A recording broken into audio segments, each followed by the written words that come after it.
The Billionaire Boys Club. The story of Billionaire Boys Club is a story of money, greed, lust, and crime. But most importantly, it is a story of power. How a few young bloods back in the 80s were ready to do just about anything, including murder, to make it big.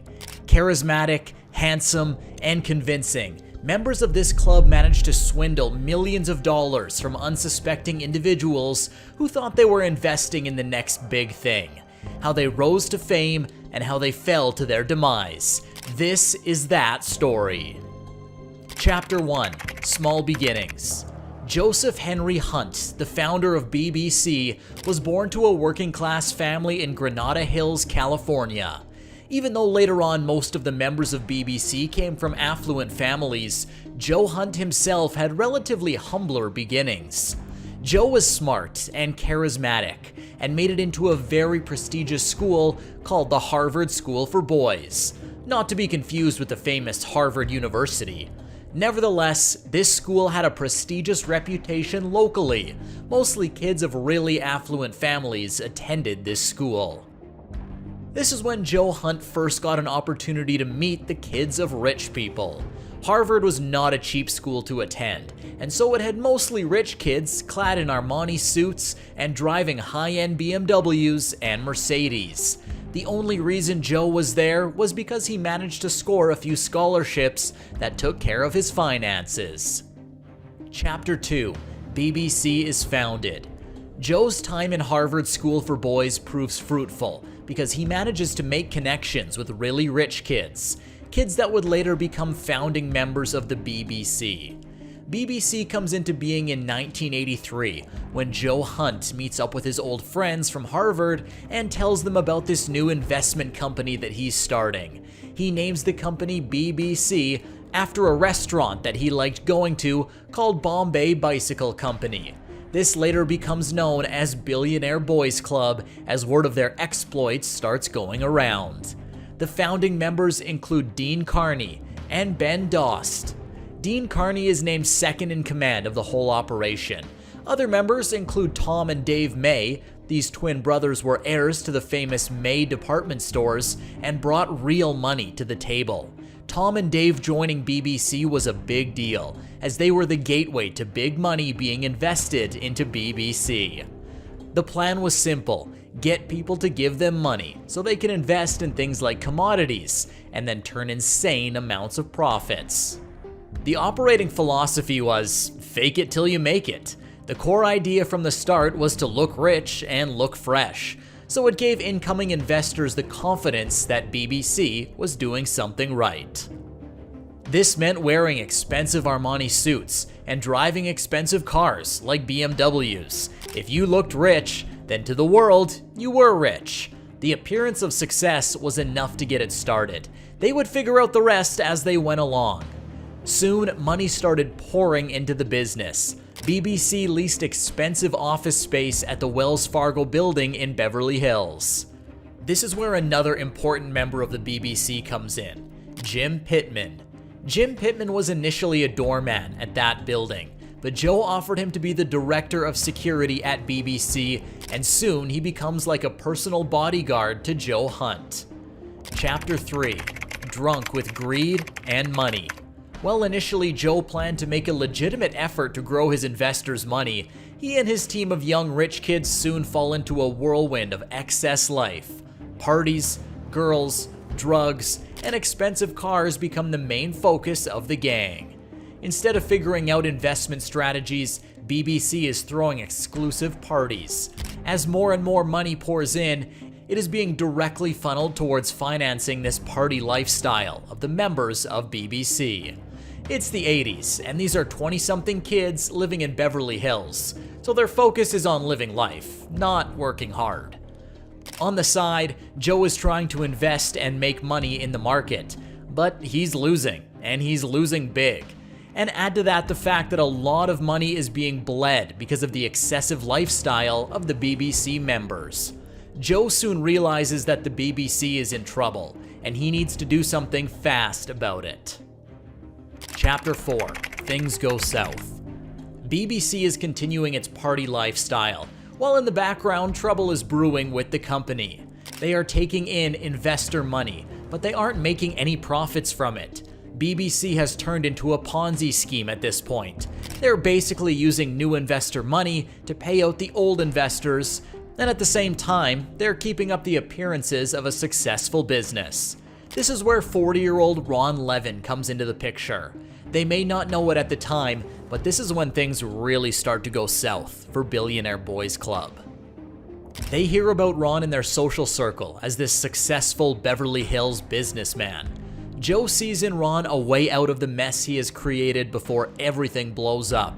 Ron had history, he had the money, and most importantly, he had the experience of turning things around at the BCC. It took some convincing, but Ron finally joined the BBC. Ron had experience in the commodities sector, and Joe was hopeful that he could use that to get back on track with the BBC. Ron gave Joe access to a brokerage firm, so he could use the investor money to turn a profit. In no time, Joe's investment strategy had turned $5 million of investor money into $13 million. His team at the BBC was ecstatic. They were finally on the right track to glory. This feeling on winning was short-lived, sadly. Over the few weeks, Joe tried to contact Ron, but he was nowhere to be found. Finally, Joe contacted the brokerage firm to get a hold of Ron. This is how he found out how he had been conned. There was no money. He hadn't made $13 million in profits. What had actually happened was that Ron had gone to the brokerage firm and told them he was making a documentary, and he wanted to open with them a fake account that was real in every way except it would have no real money involved. So, the buy and sell orders Joe had been sending to the firm weren't actually being executed. Instead, a projected return was being shown to him in statements, and Ron uses these fake statements to get a loan from another firm for $1 million.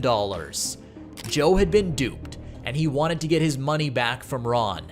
Joe wasn't a person that would be back down easily. Chapter 5: Murder. This is the point where Joe decided to murder Ron Levin. He meticulously hatched a plan, noting down the steps and would take on a legal pad. From setting Ron's alarm for the next day to killing the dog, he and his head of security, Jim Pittman, set out for Ron Levin's house. Initially, Joe went in alone, and with him took dinner. Ron didn't suspect anything and let him in, and then went about talking. After a while, the bell rings and in comes Pittman with his loaded pistol pointed toward Joe. The story goes that Joe owed some money to some bad people, and Pittman was a hitman hired by those people to kill Joe and Ron and get their money back. Joe and Pittman used this ruse to get Ron to sign a check for the money Ron supposedly had in his Swiss bank account. As soon as Ron signed the check, Joe revealed that he had been duped and that Pittman and Joe were working together. The duo took Ron to his bedroom and killed him on the bed. Then they rolled him up in the comforter and disposed of him in a pre-dug grave. Joe also made Pittman use a shotgun on Ron, so he would be disfigured beyond recognition. It wouldn't be until a few days later when Ron's check bounced that they realized even in death, Ron had gotten the better of them. Ron didn't have $1 million in his Swiss bank account. He only had $200 in it. So not only had Joe murdered a guy, but he was also no better off than when he started. Joe had started this philosophy called the paradox philosophy that he preached at BBC. It was basically the philosophy of the end justifying the means. As long as they got results, it didn't matter how they got results. Using this philosophy, Joe comes clean to the members of the BBC that he and Pittman had murdered Ron, but they all stick together. They could work out something and rise to greatness. This was the point where members of BBC realized that this had gone too far. Joe thought he had control over BBC members, but by revealing he had murdered Ron and implying he would murder anyone who talked, he lost any loyalty he had at BBC. The May twins started working with law enforcement to build a case against Joe before it was too late for them to back out. Meanwhile, Joe and his second, Dean, who was still loyal to Joe, meet up with this new character called Reza Eslamania. Reza's father, Hidayat Eslamania, is a wealthy Iranian political exile worth $30 million. Reza is afraid that his father won't leave him any money, and he shares this fear with Joe and the dean. This is when Joe comes up with a plan. They would kidnap Hidayat and make him sign his business to them. As stupid as this sounds, they did exactly that. Joe and Dean show up at Hidayat's house dressed as UPS workers. They ring the bell, and when Hidayat answers the door, they incapacitate him using a cloth doused with chloroform. They box Hidayat in a storage trunk and take him to a motel. This is where they plan to torture Hidayat and make him sign the transfer of his business. Joe and his team, which now includes Ben Dost and Jim Pittman, go into the room to discuss their next steps while leaving Hidayat in a storage box at the back of their UPS van. What they don't realize at first is that Hidayat is having trouble breathing inside the box. As a result, Hidayat dies there. When Joe comes back to take Hidayat out, he finds the dead body. They take the body to Soledad Canyon, the same place they dumped the body of Ron Levin. The next day, Dean finds out that Hidayat wasn't actually rich. In fact, he didn't have anything to his name and was basically broke. And now the investors at BBC were at their door, screaming for their money. Chapter 6: Trials and Convictions. By this time, the police had gotten enough evidence on Joe to arrest him. They had found the handwritten plan for murdering Ron Levin at Ron's own home. Apparently, in his hurry, Joe had dropped those pages at Ron's house. Joe, along with his accomplices, were arrested soon afterward for the murder of Ron Levin and Hidayat Eslamania. During the trial, Joe showed practically no remorse and claimed that he didn't kill Ron Levin. Rather, Ron was alive and conning everyone. He was on the run with his money. But that wasn't enough. Joe was found guilty of Ron Levin's murder, even though police never found Ron's body. They, however, did find Hidayat's body with the assistance of Dean, who gave up everything in exchange for immunity. Dean was taken into the Federal Witness Protection Program. In the end, the story of the Billionaire Boys Club came to a violent end. People were murdered, families destroyed, and lives ruined, all for greed and money. And tragically, this wasn't the end for the violent legacy of the Billionaire Boys Club. In 1989, two brothers, Lyle and Eric Menendez, inspired BBC to kidnap and kill their own parents for their money.